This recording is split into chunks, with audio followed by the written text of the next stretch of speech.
ভাই ও ভাই এখানে গিরি।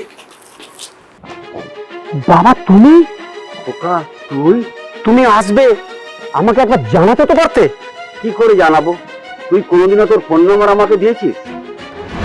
না না, এই পৃথিবীতে আমার কেউ নেই অনিতা, আমি সম্পূর্ণ একা। তাহলে তোমাকে বিয়ে করতে আমার কোনো আপত্তি নেই। কি এত ভাবছিস? কিছু না।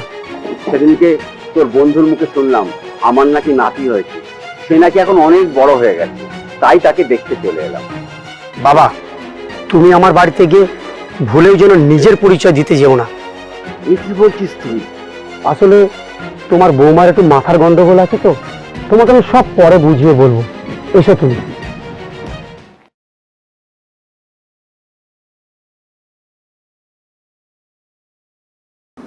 অনিতা, কে ইনি? তুমি অনেকদিন থেকে বলছিলে না বাড়িতে একটা কাজের লোকের দরকার। তুমি ওনাকে ভালো করে চেনো তো? হ্যাঁ হ্যাঁ, আমি এনাকে ভালো করে চিনি। তাহলে আজ থেকে আপনি কাজ শুরু করে দিন, আর আমার ছেলেকে তাড়াতাড়ি স্কুলে পৌঁছে বাড়ি চলে আসবেন। যাও।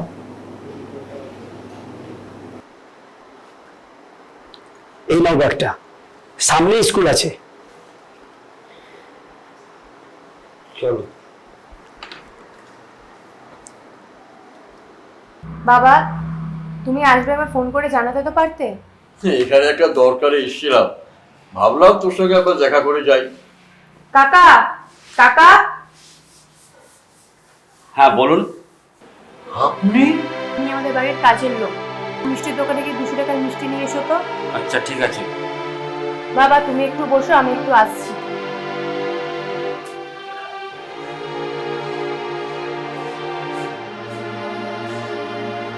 অনিমেষ বাবু, অনিমেষ বাবু, আমি কি দেখছি?